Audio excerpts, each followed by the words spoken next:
Este som não engana. Começa agora o Domínio da Guerra da Rádio Observador com o Major-General Arno Moreira. Bom dia. Olá, muito bom dia General. a todos. Começamos pelo presidente norte-americano que esteve no início desta semana no Médio Oriente, discursou no Parlamento israelita e reuniu em Sharm el-Sheikh um conjunto muito significativo de líderes europeus, árabes e muçulmanos. Durante a reunião foi assinado um compromisso relativo ao fim da guerra em Gaza e ao caminho para a paz no Médio Oriente. General, o que é que fica da presença de Donald Trump naquela região? Bom, esta semana ficou definitivamente marcada até ao momento por aquilo que aconteceu em Sharm el-Sheikh. Donald Trump não quis perder uma oportunidade. É verdadeiramente a primeira grande oportunidade do seu mandato na sua afirmação e até um bocadinho na sua glorificação no sistema internacional. Ele não quis perder esta oportunidade. É verdade que o acordo já tinha sido aceito pelas partes, mas as partes nunca se sentaram à mesma mesa para assinar esse acordo. E Donald Trump encontrou aqui uma oportunidade para proceder a uma certa formalização deste compromisso, trazendo não as partes, mas, digamos, aqueles que têm vindo a tutelar as partes ao longo deste processo. E, portanto, a primeira questão que eu trago para aqui era verdadeiramente necessária toda a montagem deste cenário para a assinatura deste compromisso. Portanto, Donald Trump, o que me parece que quis fazer duas ou três coisas. Primeiro, a sua glorificação pessoal, isso é mais... Já tinha perdido o Nobel da Paz. É mais do que evidente que a glorificação pessoal foi um fator determinante nesta realização. Mas eu acho que ele também queria dar um certo ar de institucionalização. E isso não é despiciando nas relações internacionais. Porque se as partes tinham concordado que estavam de acordo no cessar-fogo, isso era um horizonte temporal muito curto. E Donald Trump queria trazer para aqui um aspecto que me parece fundamental para isto, é ganhar o balanço do primeiro cessar-fogo para transformar isto num processo de paz mais amplo para todo o Médio Oriente. E, portanto, esta institucionalização deste acordo tem muito a ver com uma perspectiva de longo prazo que Donald Trump tem para o Médio Oriente e não apenas aquilo que seriam os louros mais ou menos pequenos e sempre frágeis de um acordo entre Israel e o Hamas. Bom, para isso, Donald Trump jogou com duas coisas, com presenças e com ausências, porque as ausências também aqui também são importantes. Vamos começar pelas presenças. Bom, é natural que a assinatura de um compromisso deste género precise de um conjunto de figurantes importantes. Quanto mais importante for o conjunto dos figurantes, maior a importância que nós damos ao acontecimento. E, portanto, Donald Trump distribuiu convites por toda a gente, alguns dos quais, cujo critério nós desconhecemos em absoluto. Nunca nos pareceu que Viktor Orbán, por exemplo, fosse um elemento decisivo nas negociações no processo de paz no Médio Oriente. Lá estava Viktor Orbán. E estavam também um conjunto significativo de líderes europeus, Macron, Starmer, Meloni, etc. E, portanto, também muitos deles não tiveram, digamos, uma participação ativa nisto. Portanto, Trump não obedeceu exclusivamente ao critério, é um critério de natureza funcional ou de participação. Ele queria ter uma plateia alargada que, de alguma maneira, justificasse aquilo que ele considerava que era, e certamente que é, um dos seus grandes sucessos no Médio Oriente. Também havia muitos líderes árabes e muçulmanos. E esse era o aspecto que Donald Trump queria aqui também reforçar. Qual é esta ideia que os Estados Unidos também pretendem reforçar? É que os Estados Unidos são o poder no Médio Oriente e não há outro. Não há outro. E quando Donald Trump diz eu quero aqui presentes, estavam lá todos os que tinham que estar presentes. Todos lá tinham que estar. Portanto, Sharm el-Sheikh é também uma demonstração de poder neste sentido. Isto é, Donald Trump chamou quem quis e teve os líderes que quis à sua volta para fazer. Isto é uma demonstração de poder inequívoco.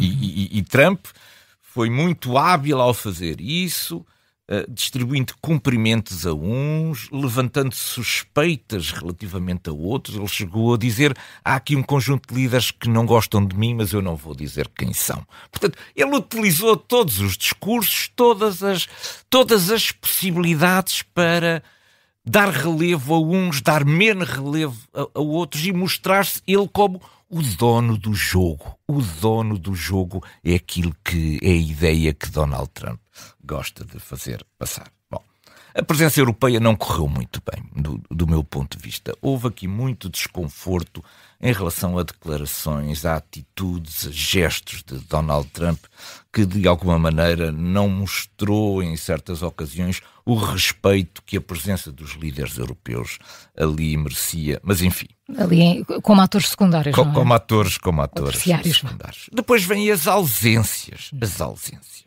Bom, havia dois atores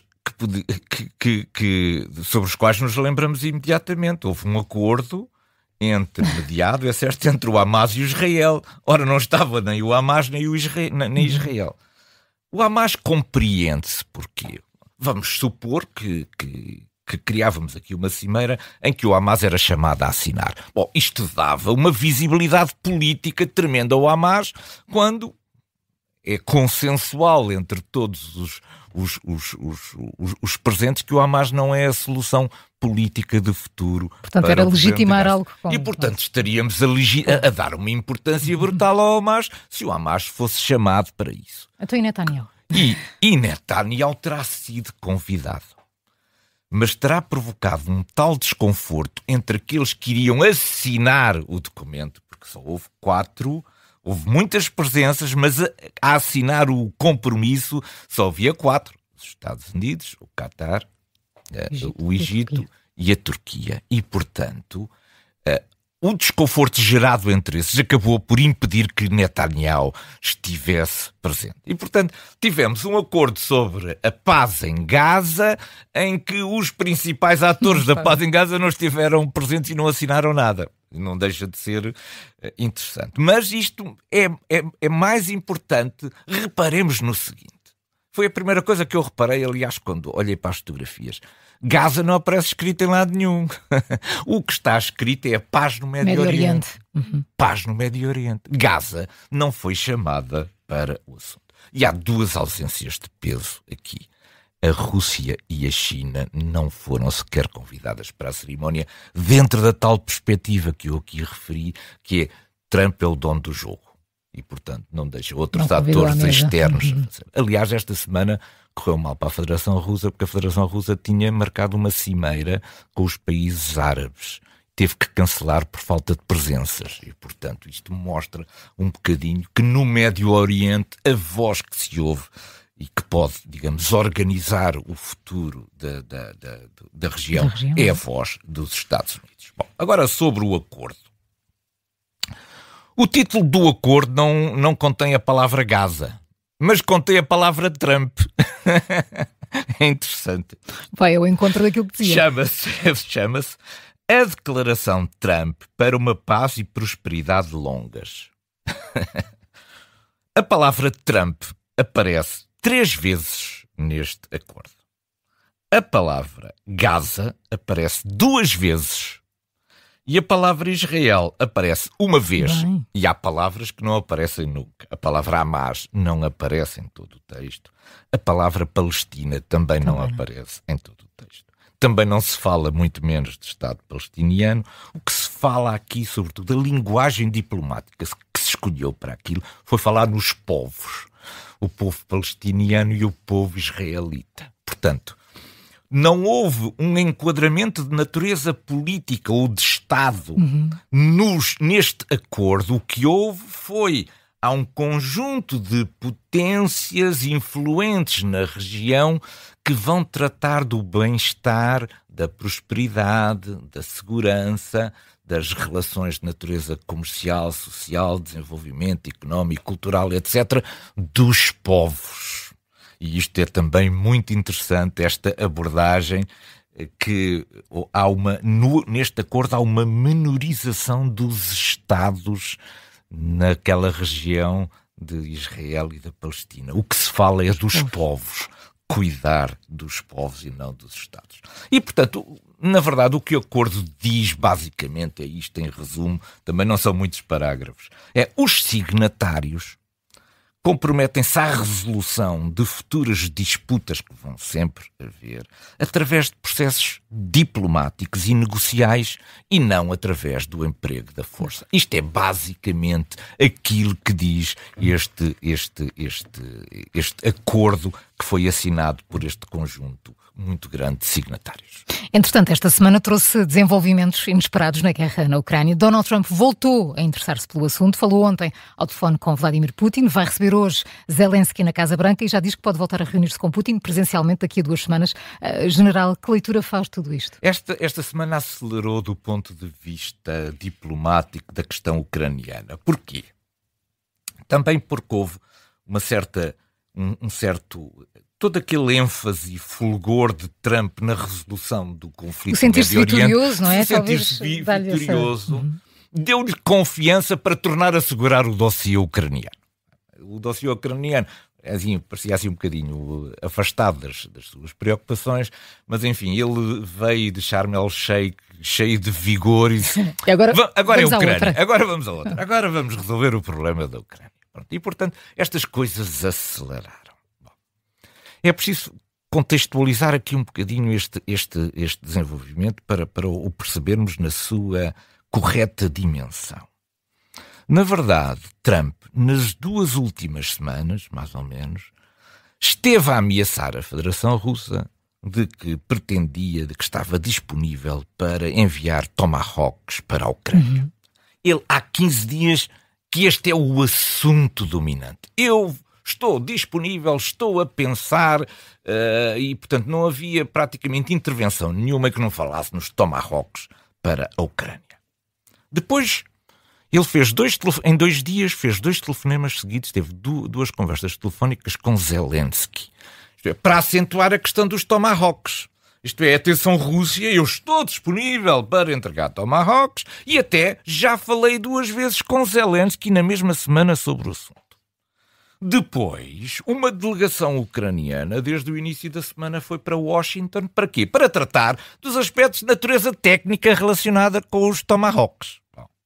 Depois foi marcada uma reunião na Casa Branca, a ocorrer hoje, entre Trump e Zelensky. Para quê? Para falar dos Tomahawks. Isto é, os Tomahawks não é um assunto de natureza militar, é um assunto de natureza política.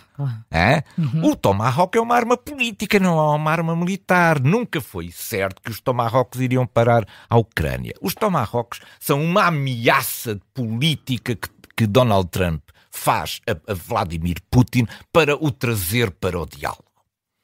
É claro que toda esta encenação, e eu julgo que fui aqui bastante exaustivo relativamente à forma como os Tomahawks foram sendo tratados nisto, a certa altura a própria Federação Russa, e isso notou-se através dos discursos das suas várias... Até Peskov falou sobre isso. Exato, toda a gente começou a falar dos Tomahawks. Isto começou a ser um assunto de preocupação para a Rússia. Porquê? Porque começou a ficar na dúvida se isto era uma arma política ou se na verdade iria haver Tomahawks a serem entregues à Ucrânia. Qual é o problema dos Tomahawks serem entregues à Ucrânia? Isto é fundamental para a Federação Russa. Porquê? Vamos supor, a Rússia tem cerca de 36 refinarias a funcionar. Vamos supor que são entregues 36 Tomahawks à Ucrânia. Adeus refinarias. Não só adeus refinarias, a Federação Russa vai se mostrar vulnerável do ponto de vista militar aos Tomahawks. Isto é, todos os Tomahawks disparados atingiram o seu alvo. Isto é, a Federação Russa, afinal, que nos tem vindo a vender a questão de nós temos os Oreshniks e aquelas armas todas supersónicas, nós somos invencíveis. De repente, provava-se que todos os Tomahawks podiam atingir os seus alvos. E isto era um descaso crédito brutal para o Kremlin. Portanto, os Tomahawks aqui é uma arma que não sendo extraordinariamente potente, é muito potente do ponto de vista da alavancagem política de uma posição e da outra posição. E, portanto, a última coisa que queria a Federação Russa era ver os Tomahawks lá. Daí o telefonema surpresa, surpresa de ontem de Putin, mostrando-se, do meu ponto de vista, mais flexível relativamente a encontrar-se uma solução para a questão da Ucrânia. Bom, o que é que eu devo dizer sobre isto? A minha teoria, que eu tenho vindo aqui a defender há muito tempo, esteve quase a ser dinamitada por esta insistência nos Tomahawks. E a minha teoria é que o principal jogador neste tabuleiro, que de um lado tem Zelensky e do outro lado tem Putin, é o árbitro, que é Trump. Trump é que é o poder nesta mesa. Ele tem um dedo gordo que uma vez vai equilibrando ou desequilibrando o tabuleiro para um lado e outra vez para o outro. E, portanto, a minha teoria é que o único vencedor desta disputa vai ser Trump. Trump não é o árbitro. Trump é um jogador como qualquer um dos outros. E a vitória deste coisa não é nem para Zelensky nem para Putin. É para Trump. Isto está montado para dar uma vitória a Trump. Portanto, Trump tem um dedo gordo que uma vez equilibra o tabuleiro para um lado e outra vez desequilibra-o para o outro. Para quê? Para mostrar aos dois jogadores que estão na mesa que o poder não é deles. Que o poder de decisão é de Trump. É Trump que decide para que lado é que o tabuleiro se vai desequilibrar. Ora, esta minha teoria estava quase a desaparecer porque o tabuleiro parecia agora muito inclinado para Zelensky. Mas depois houve este telefonema. E depois este telefonema, lá veio a minha teoria outra vez ao de cima. O dedo gordo a ir para o outro lado. Para tornar a equilibrar outra vez o tabuleiro. Porque o único vencedor disto será Trump. Trump não é o árbitro. Trump é o principal interessado no desfecho deste jogo de tabuleiro.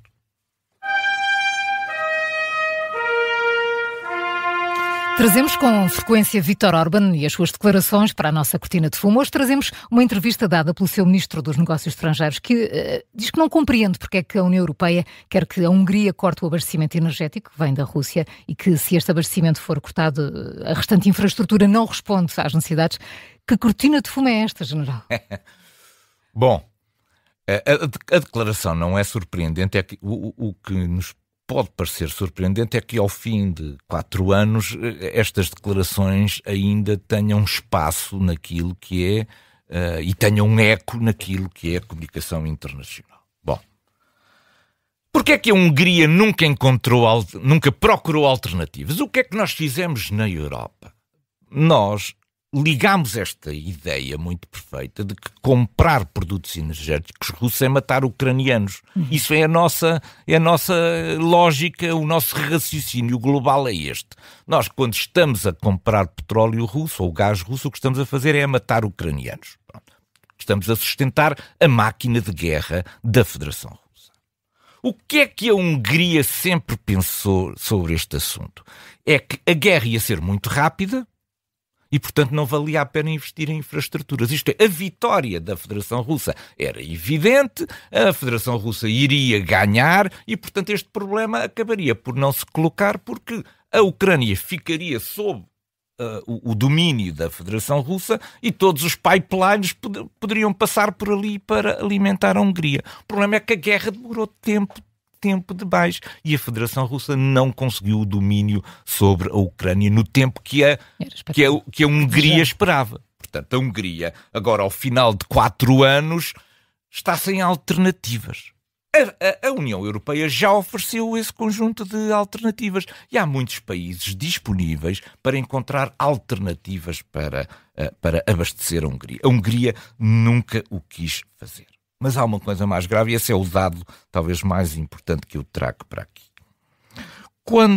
Antes do início da invasão da Ucrânia pela Federação Russa, a dependência em petróleo russo da Hungria era de 61%. Antes da guerra. Era de 61%. Depois de todo este esforço europeu que nós fizemos para nos libertar E ainda continuamos a importar. O trajeto é o trajeto de acabar com essa dependência. Pois o trajeto da Hungria foi o contrário. Eram 61% de dependência e agora, em 2025, são 86%.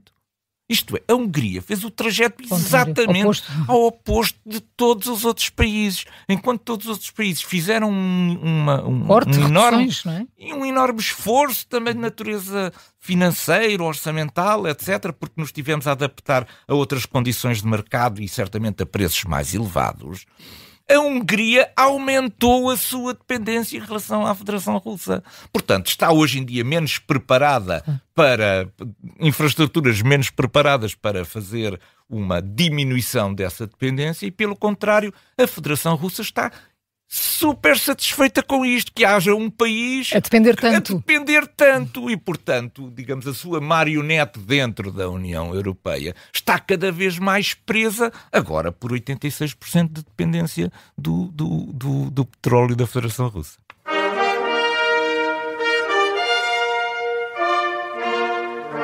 O nosso ponto de mira foca-se hoje num avião de treino soviético dos anos 50 e que a Ucrânia tem vindo a utilizar com resultados interessantes. General Arno Moreira, o que é que tem de especial este Yak-52? Pois, nós costumamos trazer aqui equipamentos tecnologicamente avançados para a guerra. Pois, mas este é dos anos 50. E este é dos anos 50. Porquê é que vamos trazer o Yak-52? Porque isto é muito interessante do ponto de vista da análise das guerras. É que, por vezes, os equipamentos antigos são mais eficazes do que os equipamentos modernos. E o Yak-52 é exatamente um caso ímpar nesta adaptação de equipamentos muito antigos à guerra moderna. Porquê? O Yak-52... E tem um ar bastante antigo mesmo. É um resumo de Yakovlev. O Yakovlev 52 era um avião de treino para pilotos, nos graus iniciais de formação dos pilotos. Monomotor. Sim, monomotor. Tinha uma hélice, a própria hélice era em madeira, e o modelo todo do avião pronto a voar não chega a pesar 1000 quilos. Portanto, era uma coisa muito leve e tinha uma velocidade de cruzeiro muito baixa, que anda à ordem dos 230 km/h. Isto é, anda mais ou menos à velocidade dos drones. É só um bocadinho maior. Enquanto eu pego num F-16 e passo pelo drone rapidamente, e para isso tenho que disparar um míssil que custa muito dinheiro, se eu tiver capacidade de acompanhar o drone, a voar ao lado do drone, eu tenho capacidade de utilizar armamento menos sofisticado para deitar abaixo o drone. Portanto, o que é que fizeram os ucranianos com os Yak-52? Tem 2 lugares, o avião, um à frente e outro atrás. À frente vai o piloto, pilotando o avião, e coloca o avião a voar à mesma velocidade e ao lado do drone. Entretanto, o apontador que está atrás, que vai no lugar de trás, abre a carlinga, pega na sua espingarda automática e começa a fazer tiro ao drone com munições de atirador de infantaria. Portanto, com uma espingarda automática absolutamente normal e pouco cara. Portanto, aquilo custa provavelmente alguns euros apenas a bater um drone. Portanto, nós estamos a ver que nós, quando pensamos muitas vezes em termos da guerra, estamos a pensar: isto melhor ainda era substituir os F-16 por F-35. Mas, na verdade, em alguns casos, estes aviões muito antigos com velocidades muito baixas permitem economicamente resolver o problema dos drones de uma forma que exige alguma perícia do piloto, para se colocar ao lado do drone, e também alguma coragem do atirador, que tem que abrir a carlinga e apontar a sua arma sobre os drones. Mas parece que tem sido eficaz. Obrigada por mais um Domínio da Guerra, Foi ótimo, General. muito obrigado. Até para a semana. Bom fim de semana para si.